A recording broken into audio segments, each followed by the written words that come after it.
Capítulo 4. La máscara de piedad. La creciente riqueza y la influencia que Nell había amasado a través de sus fraudes inmobiliarios y la complicidad de Crowe no eran suficientes para satisfacer su voraz ambición. Comprendía la fragilidad de su posición, la delgada línea que separaba el éxito de la exposición. Para consolidar su poder y proyectar una imagen de respetabilidad inquebrantable, Nell decidió adoptar una nueva máscara, la de la piedad y la filantropía. Propuso a los líderes de la comunidad en Williamsburg la financiación de la construcción de una nueva iglesia. Argumentó con elocuencia la creciente necesidad de un templo de virtud en la colonia en expansión, un lugar donde los colonos pudieran fortalecer sus lazos espirituales y reafirmar los valores morales que, según ella, eran esenciales para el progreso de la sociedad.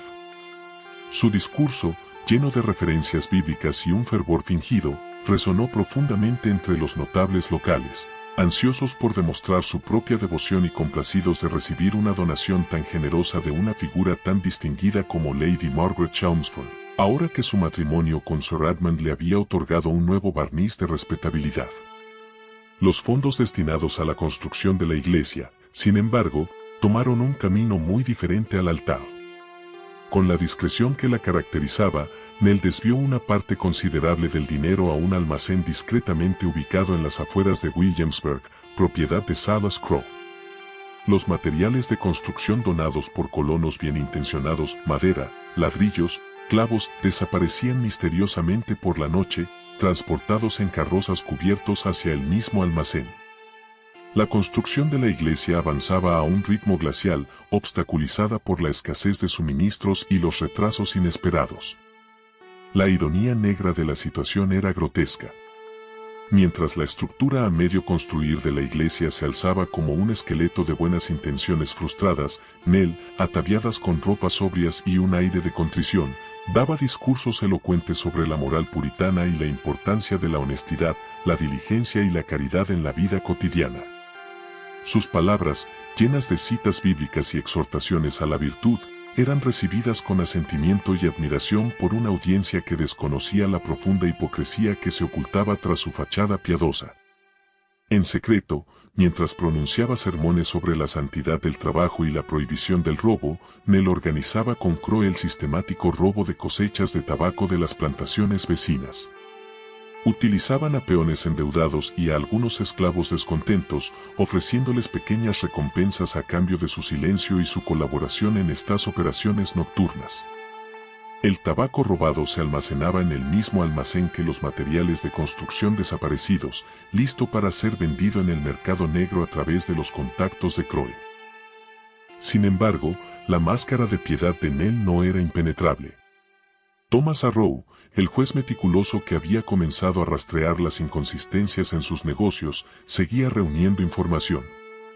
Las extrañas coincidencias entre las propiedades vendidas por Lady Margaret y las reclamaciones de tierras fraudulentas, los rumores de topógrafos sobornados y la repentina riqueza de Salas Crowe no escapaban a su aguda observación. Sus preguntas discretas se volvieron más persistentes, sus investigaciones más profundas. Comenzó a entrevistar a las víctimas de las ventas de tierras, a revisar los registros de propiedad con una minuciosidad obsesiva y a buscar patrones que conectaran los diferentes hilos de la creciente madeja de sospechas que rodeaba a la aparentemente virtuosa Lady Margaret. La sombra de la justicia, encarnada en la figura austera del juez Arrow, comenzaba a alargarse sobre el imperio de mentiras de Nell. Capítulo 5. El juego de los esclavos. La audacia de Nell parecía no tener límites. Con una fortuna en constante crecimiento y una red de engaños cada vez más intrincada, su mente calculadora buscaba nuevas avenidas para la explotación y el enriquecimiento. El lucrativo, aunque moralmente aborrecible, comercio de esclavos se presentó como una oportunidad tentadora. No por la intención de participar directamente en el brutal tráfico transatlántico, sino por las posibilidades que ofrecía para un nuevo y arriesgado fraude. Utilizando una parte considerable del dinero obtenido de sus anteriores estafas y otra parte obtenida por ingenuos hombres que vieron en su propuesta un negocio perfecto, Nell adquirió un barco negrero destartalado llamado el Martillo. La embarcación, vetusta y con evidentes signos de desgaste, fue comprada a un comerciante de dudosa reputación en un puerto apartado. La transacción se realizó clandestinamente, sin dejar rastro documental que pudiera vincular a Lady Margaret con este oscuro negocio. Sin embargo, la intención de Nell nunca fue la de cargar africanos cautivos y someterlos a la brutalidad de las plantaciones coloniales. Su plan era mucho más retorcido. Poco después de la compra, Nell hizo correr la voz en los círculos sociales de Williamsburg y Jamestown de que su barco, el Martillo, había sido azotado por una violenta tormenta en la costa y se había hundido con la pérdida de toda su valiosa carga. Presentó documentos falsificados de pérdida, hábilmente elaborados por Crowe, liberándose así de la responsabilidad de responder a los comerciantes incautos que, impresionados por su estatus y su aparente solvencia, le habían extendido parte de sus fortunas sin demasiada investigación. Pero la verdad detrás de la tragedia del Martillo era mucho más siniestra y lucrativa. Con la ayuda de Crowe y una tripulación mercenaria reclutada en secreto, Nell navegó el barco no hacia las costas africanas, sino hacia el sur, hasta el puerto pirata de Nassau en las Bahamas. Allí, lejos de la mirada inquisitiva de las autoridades coloniales inglesas, vendió el Martillo y su carga, que en realidad consistía en mercancías de contrabando y algunos marineros desafortunados que habían sido engañados para enrolarse a un grupo de despiadados bucaneros a un precio considerablemente alto. La venta se realizó en oro y joyas, sin dejar ningún registro oficial. Sin embargo, un cabo suelto amenazó con desentrañar su elaborado engaño. Uno de los marineros originales de El Martillo, un hombre tosco y bebedor llamado Finnegan, no había sido incluido en el plan de Nell. Borracho y resentido por haber sido abandonado, comenzó a farfullar acusaciones incoherentes en las tabernas de Jamestown, insinuando que el hundimiento del barco había sido una farsa y que Lady Margaret estaba detrás de todo. Sus palabras, inicialmente descartadas como delirios de un borracho, llegaron a oídos de personas más perspicaces. Nell, al enterarse de las habladurías de Finnegan, comprendió la gravedad de la situación.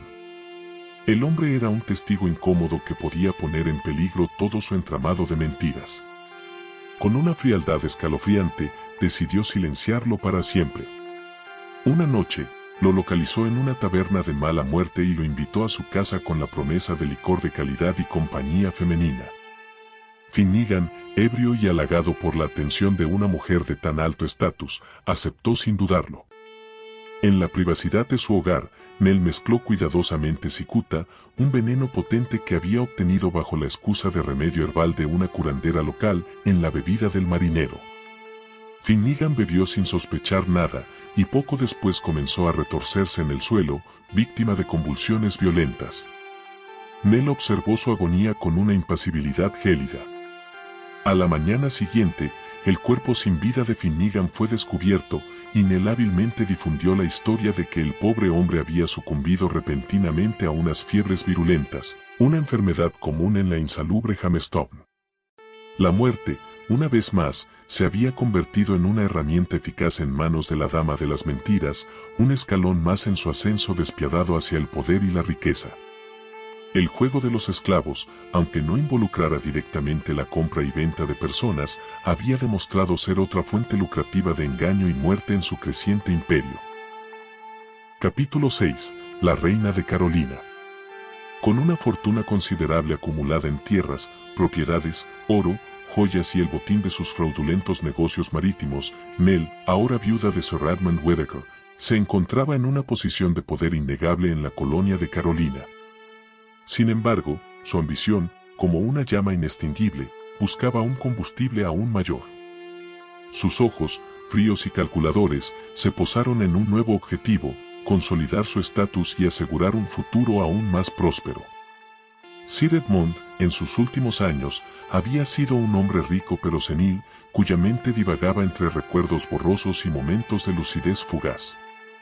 Su vasta propiedad, que incluía 3 prósperas plantaciones de tabaco y la posesión de 50 esclavos, representaba el pináculo de la riqueza colonial.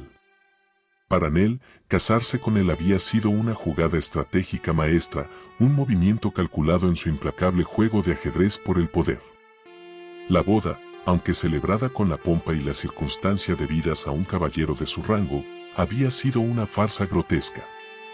Sir Edmund, apenas consciente de lo que sucedía, había murmurado incoherencias durante la ceremonia, mientras Nell, radiante en su vestido de viuda convertida en esposa, pronunciaba sus votos con una convicción fingida. La familia de Sir Edmund, más preocupada por asegurar la continuidad del linaje y la gestión de la fortuna que por la felicidad del anciano, había cerrado los ojos ante la evidente disparidad entre los contrayentes. Nell no había perdido tiempo en asegurar su futuro tras el matrimonio. Con la ayuda de Crowe, falsificó las firmas de varios testigos en documentos que garantizaban una generosa dote y una herencia sustancial en caso de fallecimiento de Sir Edmund. Los documentos, redactados con astucia legal y adornada con sellos falsos, parecían irrefutables. Luego, con una paciencia gélida y una determinación inquebrantable, Nell comenzó a administrar pequeñas dosis de arsénico a su anciano esposo. El veneno, obtenido bajo la apariencia de medicinas para su creciente debilidad senil, actuaba lentamente, minando su salud gradualmente sin levantar sospechas.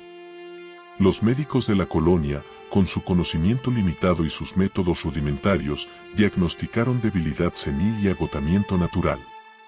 Durante los meses siguientes, Nell representó el papel de la esposa devota, cuidando a Sir Edmund con una diligencia calculada, velando por su comodidad mientras el veneno hacía su trabajo silencioso. En público, lamentaba su declive y se mostraba afligida por su sufrimiento. En privado, observaba su lento deterioro con una satisfacción fría y distante. Finalmente, Sir Edmund Whittaker exhaló su último suspiro en su lecho con dosel, dejando a Lady Margaret Whittaker como su única heredera. El clímax de su estrategia matrimonial se había consumado. De la noche a la mañana, la hija del carnicero de Londres, la convicta fugitiva que había robado una identidad en alta mar, se había convertido en una de las terratenientes más ricas y poderosas de Carolina, dueña de 3 extensas plantaciones de tabaco y la vida de 50 seres humanos esclavizados. Ahora, Nell ya no era solo una impostora, se había transformado en una figura de poder por derecho propio, aunque basado en el fraude y el asesinato. Su imperio de mentiras se extendía como las raíces profundas de los robustos campos de tabaco que ahora le pertenecían. Se había casado por conveniencia, había manipulado a una familia noble y había acelerado la muerte de su esposo con una sangre fría escalofriante. En las ricas tierras de Carolina, Eleanor Nell Grayson, la dama de las mentiras, había alcanzado la cima de su ascenso, coronándose a sí misma como una reina en su propio y oscuro dominio. Por favor, apóyanos con un like, suscríbete y comenta para más capítulos.